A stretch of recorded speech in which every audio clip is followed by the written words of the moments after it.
누가복음 1장 26절로 31절.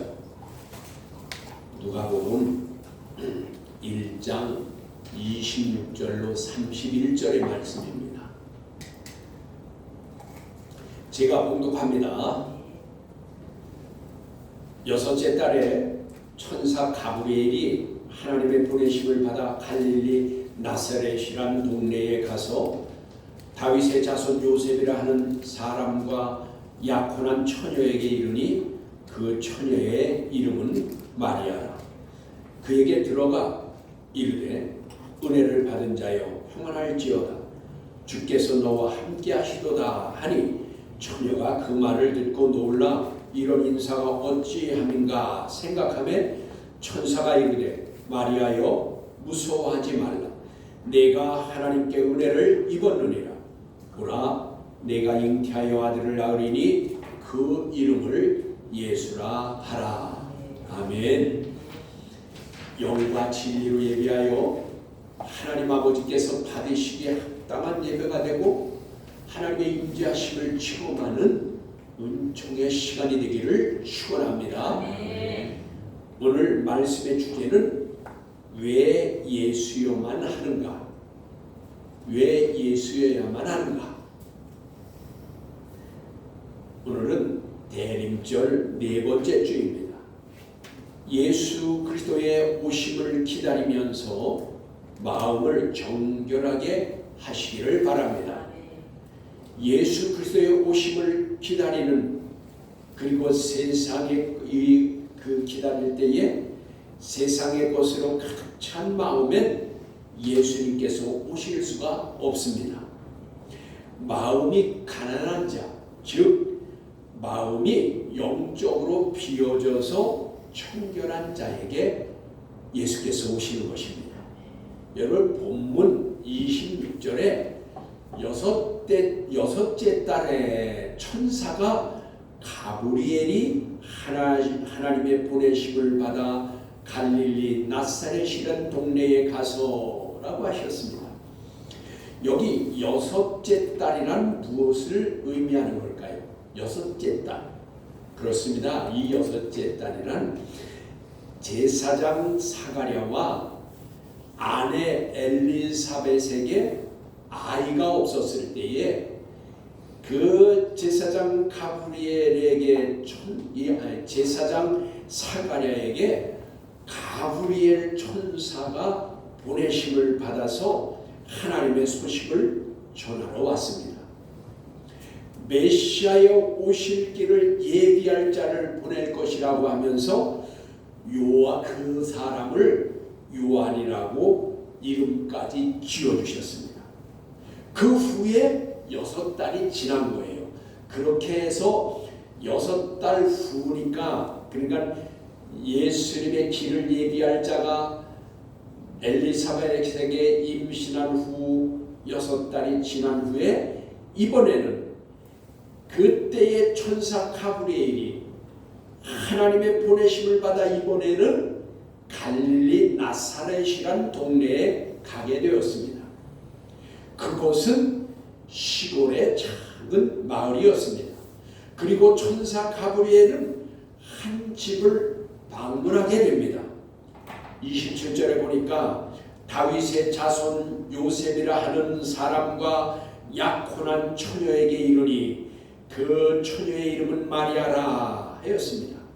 가브리엘이 하나님의 보내심을 받아 마리아를 찾은 것은 또 소식을 전하기 위한 것이었습니다.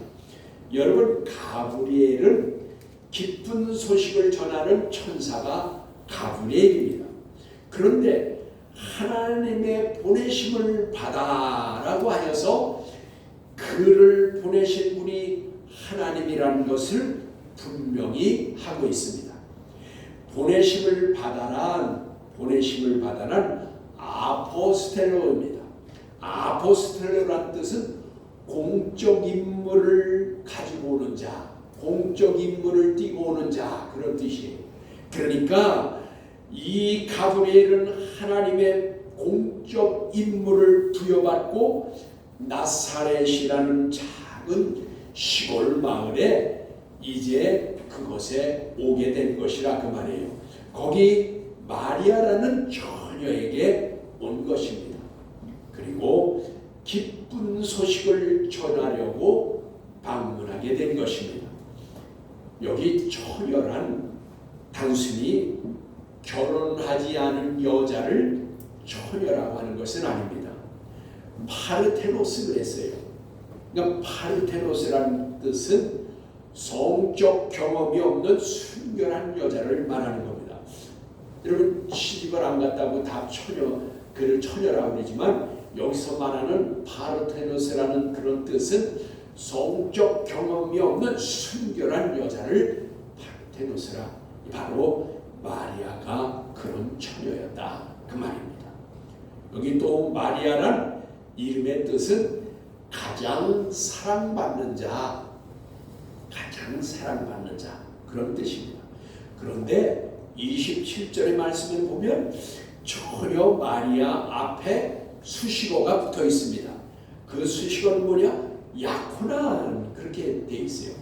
약혼한 처녀 그렇게 돼 있단 말이에요.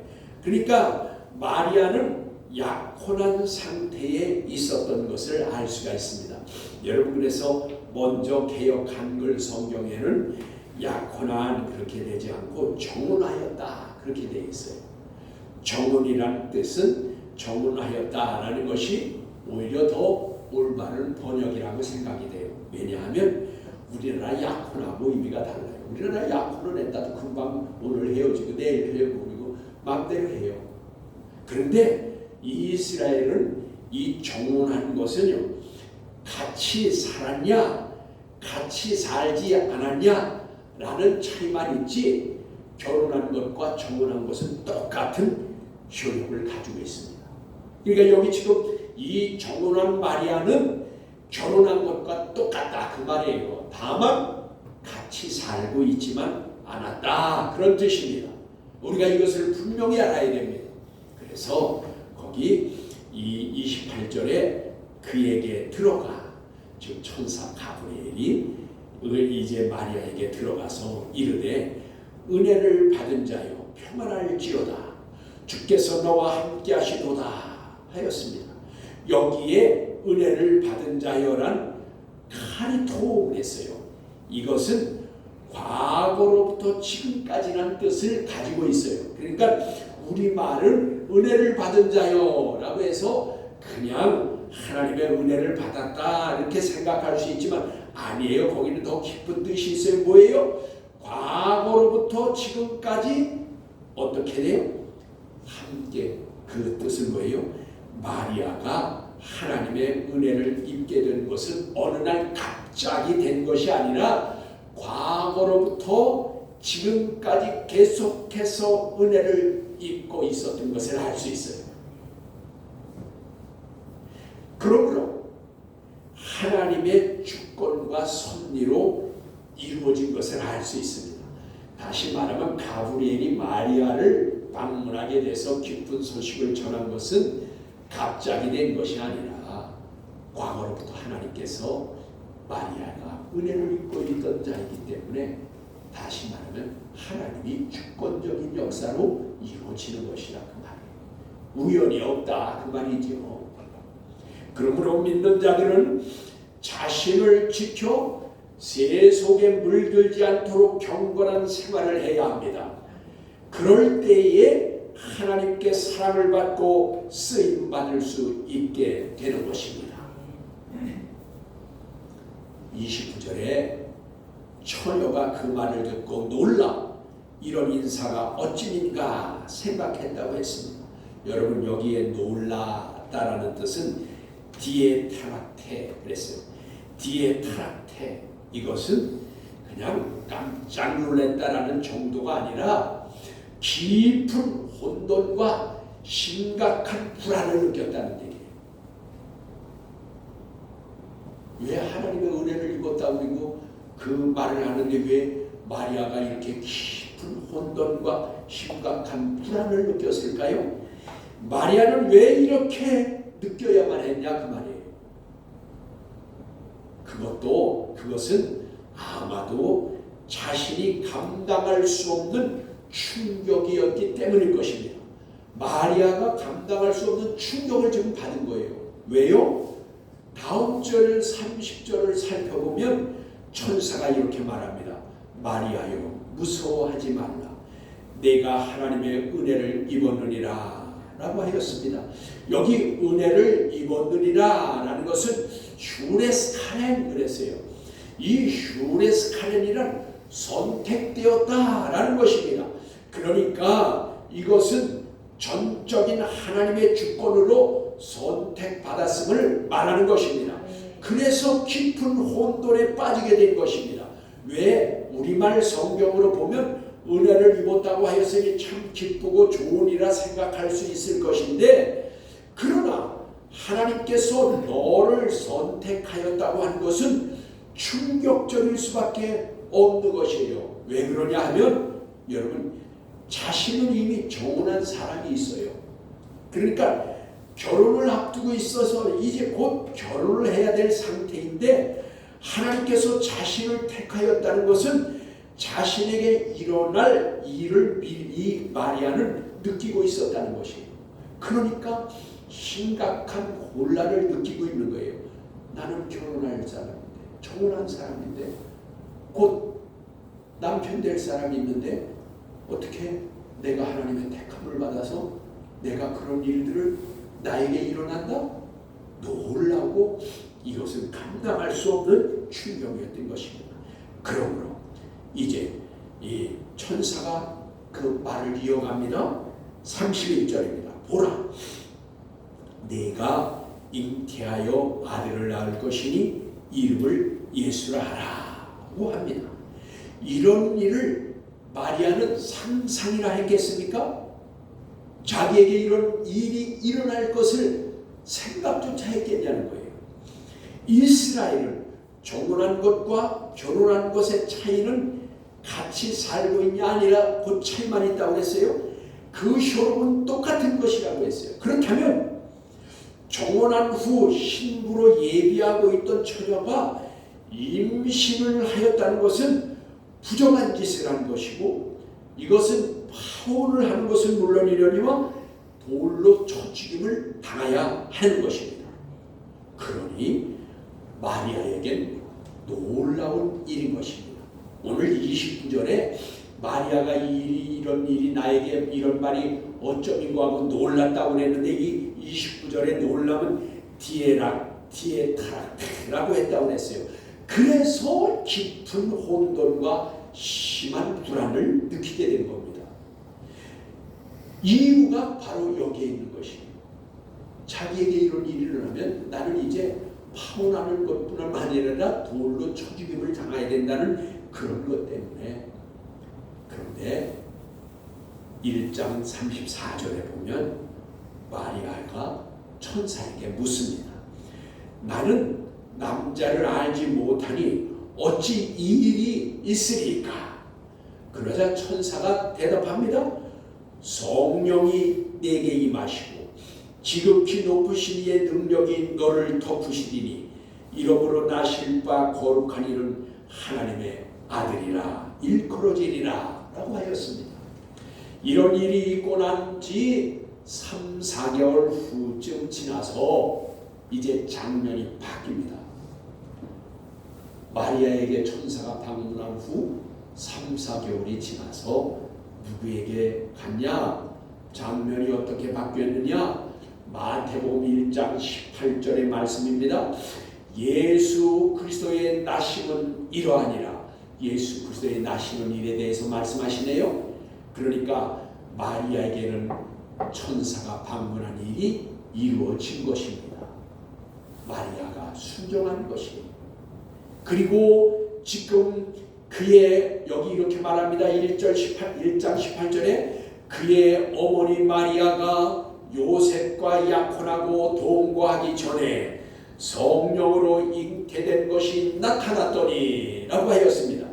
이제 이 장면이 바뀌기를 누가복음에서 마태복음으로 바뀐 것뿐 아니라 가브리엘 천사와 마리아의 대화에서 마리아와 정혼한 약혼자 즉 요셉에게로 대화 상대가 바뀐 것입니다. 이것은 연대순으로 정리한 것으로 여러분 보십시오. 이제 마리아가 처녀라고 불리지 않고 예수 그리스도의 어머니로 불리는 것을 우리가 보게 됩니다. 그러니까 요셉이 약혼녀 즉 정혼한 마리아가 임신한 것을 지금 알게 되었던 것입니다. 성경은 요셉이 어떻게 마리아가 임신한 것을 알게 되었는지 대해서는 설명해 주지 않고 있습니다. 그러나 요셉은 어쨌든 마리아가 지금 임신한 것을 알게 되었습니다. 이는 자신과 동거함이 없었으니 부정한 임신이라고 그는 생각하게 된 것입니다. 여러분, 남자하고 자제 안 하는데 어떻게 임신이 되었겠어요? 근데 요셉은 마리아가 임신한 것을 알게 되었어요. 어떻게든지. 성경은 그것은 설명을 해주지는 않습니다. 알게 되었어요. 그래서 마태복음 1장 18절에 분명히 동거 전에 성령에 잉태된 것이 나타났더니 라고 하였습니다. 나타났더니 라고 하는 것은 휴리스코입니다. 이것은 발견되다 그런 뜻이에요. 그러니까 우리말 성경은 나타났다 라고 하였지만 원문대로 하면 발견되었다 그 말이에요. 요셉에게 임신한 것이 발견되었다, 알게 되었다 그런 말이에요. 그러자 19절에 그의 남편 요셉이 의로운 사람이라 라고 했습니다. 여기서도 요셉을 남편이라고 합니다. 남편이라고 했어요. 그리고 요셉을 의로운 사람이라고 했습니다. 그래서 의로운 디카이오스인데 이 디카이오스라는 뜻은 하나님의 말씀과 인간의 법을 다 지키는 자를 말하는 거예요. 그러니까 원래 디카이오시네, 이 디카이오시네라는 뜻은 이제 그 말씀으로 의롭게 된 자 그런 뜻인데 디카이오스 즉 인간적인 것도 윤리 도덕도 잘 지켰던 사람이다 그 말이에요. 그러므로 요셉은 다윗의 자손으로 하나님을 온전히 섬기는 자인 것을 알 수 있게 되는 것입니다. 그러니까 요셉은 다윗의 자손으로서 도덕과 윤리적으로나 하나님의 말씀을 지키는 것에서 이렇게 책 잡힌 것이 없는 자였다 그 말인 것입니다. 그래서 하반절에 이렇게 말씀합니다. 그를 드러내지 아니하고 가만히 끊고자 하여. 여러분, 의로운 사람이 할 수 있었던 일이 이런 일이에요. 어떻게 해요? 그를 드러내지 아니하고 가만히 끊고자 하였다. 그를 드러내지 않았다라는 것은 임신한 사실을 들춰내지 않고 가만히 끊고자 한 것입니다. 그러니까 이 요셉은 내가 약혼한 여자 마리아가 딴 사람과 함께해서 임신했다는 것을 들춰내지 않았다. 그냥 숨기고 여기 보니까 가만히 끊고자 하였다고 그랬는데 가만히라는 이 단어는 라드라 그랬어요. 이 라드라라는 것은 비밀스럽게 몰래 그런 뜻입니다. 그러니까 사람을 소문내지 않고 몰래 그냥 가만히 그것을 관계를 끊으려 파혼을 그렇게 하려고 했다 그 말이에요. 그리고 여기 보니까 끊고자 하여라고 했는데 이 끊고자 하였다라는 것은 아플리오예요. 아플리오였다는 것은 우리 말로는 그냥 끊고자 했다 알아듣기 쉽게 그랬지만 이 원문의 뜻은 자유롭게 놓아보낸다 그런 뜻이에요. 정혼이라는 것으로 정혼이라는 것으로 이렇게 묶여있던 관계를 자유롭게 놓아보낸다. 그냥 들춰내지 않고 소문내지 않고 자유를 줘 놓아보낸다. 그래서 요셉이 훌륭한 사람인 것입니다. 아무나 할 수 있는 것이 아닙니다. 이런 일들. 근데 요셉은 그렇게 하려고 했어요. 그래서 여기 보니까 이제 그는 그런 생각을 하고선 자신이 그렇게 해야 되겠다라는 생각을 굳히고 나서 그리고 그는 이제 잠을 자기로 했습니다.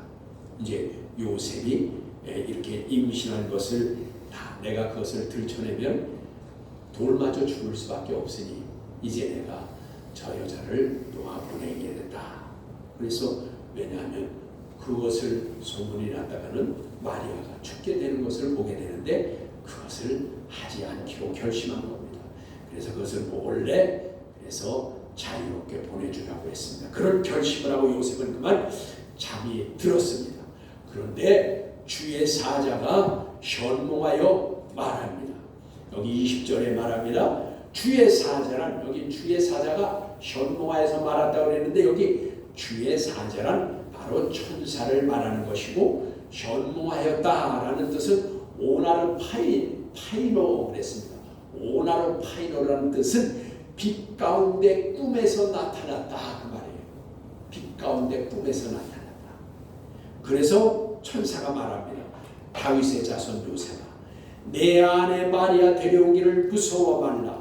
그에게 잉태된 자는 성령으로 된 것이라 하여서 성경에 기록된 대로 예수 그리스도는 족보로서는 다윗의 자손 유다 지파의 요셉에게서 나았으나 사람의 씨로 난 것이 아니라 성령으로 말미암아 잉태되었기 때문에 여자의 후손으로 오시게 된 것입니다. 이것 또한 하나님의 약속 에팡겔리아에 의한 것입니다. 여러분 창세기 3장 15절에 기록하여 주셨습니다. 내가 너로 여자와 원수가 되게 하고 내 후손도 여자의 후손과 원수가 되게 하리니 여자의 후손은 내 머리를 상하게 할 것이요 너는 그의 발꿈치를 상하게 할 것이다 라고 하였습니다. 그러므로 마귀와 예수 그리스도는 원수가 되었습니다. 예수 그리스도께서 마귀의 머리를 상하게 하심으로 즉 사망의 권세를 이기셨고 부활하셔서 믿는 자들로 마귀의 종노릇 세서 해방해 주신 것입니다. 그러자 마귀는 믿는 자들을 미워하게 됐고 유혹하고 핍박하지만 그것은 발꿈치를 상하게 하는 것과 같을 뿐입니다. 여러분 마귀 원수는 에크드로스 이렇게 말하는데 절대로 사랑할 대상이 아닙니다. 여러분 마귀는 사랑할 대상이 아니라 그 말이에요. 여러분 원수 마귀는 여러분 대적해서 물리칠 대상인 것입니다. 그런데 기독교인들이 성경을 오해하여서 원수도 사랑하라고 하였다고 하면서 마귀까지 사랑할 대상으로 알면 성경을 오해하는 것입니다. 여러분 성경에 원수도 사랑하라 한 단어가 에크드로스 똑같은 것은 맞습니다. 그러나 전후 문맥을 따라서 살펴보면 그것은 핍박자 또 이것은 적대자 즉 박해하는 자 그런 뜻이지 이것을 근데 사랑할 자 즉 이것을 사랑하는 것이라 이렇게 말하면 즉 그들도 왜 그 핍박하는 자 박해자를 왜 에크드로스 즉 문맥을 보면은 그들을 원수라고 하지 말고 핍박자 대적자라고 해야 돼서 그들을 왜 그렇게 사랑할 자라고 해야 되면 여러분 그들도 전도의 대상자가 되어서 구원을 받을 자여야 됩니다. 예를 들면 여러분 성경에 내 집에 원수를 주셨다 한 것은 핍박자를 주셨다는 것이지 하나님께서 집안에 원수를 주신 것은 아닙니다. 여러분 그러나 같은 에크드로스라는 단어를 썼어요. 그런데 그 똑같은 단어 중에서 야고보서 4장 7절의 말씀에, 즉 거기에는 원수 마귀를 대적하라, 그리하면 피하여 갈 것이라고 하였습니다. 거기는 사랑하라고 하지 않았어요. 대적하라고 했어요. 또 여러분 베드로전서 5장 8절로 9절에 보면은 마귀는 우는 사자와 같이 삼킬 자를 찾아다닌다고 하였습니다. 그럴 때 여러분 믿음으로 그를 대적하라고 하였습니다. 그러면 물러간다고 하였습니다.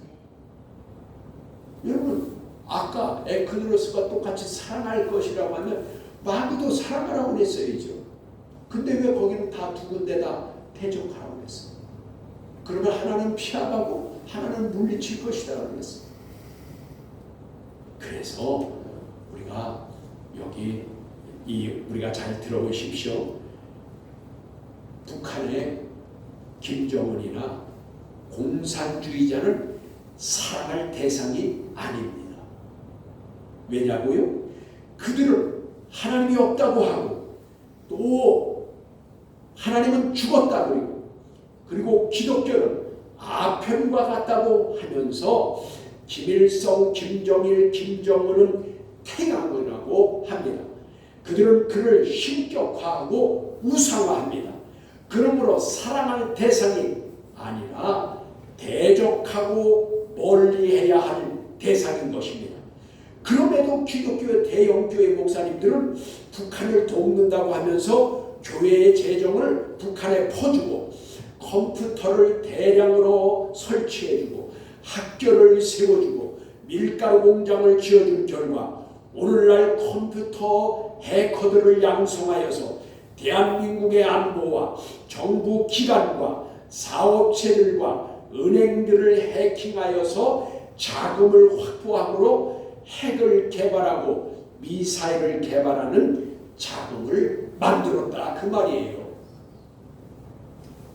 북한의 주민들은 사랑할 대상자이고 구원을 받아야 할 대상자이나 김일성 3대와 그리고 그 핵심 공산당원들은 여러분 사랑할 대상이 아닌 것이 분명합니다. 그들은 대적해야 될 자입니다. 물리쳐야 될 자들입니다. 상대해야지 말아야 할 자들인 것이 분명한 것입니다. 본문으로 돌아가서 하나님의 보내심을 받은 구원자는 남자의 씨가 아닌 여자의 후손으로 올 것을 약속한 것이며 성령으로 잉태되었으므로 약속이 이루어진 것입니다. 왜냐하면 구원자는 거룩하신 분이어야만 하는 것입니다. 사람의 혈통으로는 거룩할 수 없기 때문인 것입니다. 여러분 성경 시편 51편 5절의 말씀에 내가 죄악 중에서 출생하였으며 어머니가 죄 중에서 나를 잉태하였나이다 하여서 모든 사람은 태어날 때 이미 죄인인 것을 알 수 있는 것입니다. 이것은 아담의 원죄로 말미암은 것입니다. 마태복음 1장 21절에 아들을 낳으리니 이름을 예수라 하라. 이는 그가 자기 백성을 그들의 죄에서 구원할 자이심이라. 이 모든 일들이 된 것은 하나님께서 선지자로 하신 말씀을 이루려 하시니라. 일러스되 보라 처녀가 잉태하여 아들을 낳을 것이요 그 이름을 임마누엘이라 하리라. 이곳에서 처녀 또한 파르테노스 아까 그 천사가 찾아가서 일러준 그 처녀 마리아의 앞에 있었던 처녀라는 단어와 똑같은 것입니다. 그러니까 천사의 전한 말을 듣고 요셉은 잠에서 깨어났습니다. 그리고 그는 주의 천사가 그에게 분부한 것을 즉시 행하여서 그는 날이 밝자마자 아내 마리아를 데려왔으나 아들을 낳기까지 그는 동침하지 아니하였고 마침내 아들을 낳았을 때 이름을 예수라고 이름을 지었습니다. 이미 창세전에 약속하신 말씀을 따라 성경에 기록해 주신 대로 그대로 이루어진 것입니다. 하나님의 약속, 에판겔리아는 하나도 땅에 떨어지지 아니하고 모두 이루어졌습니다.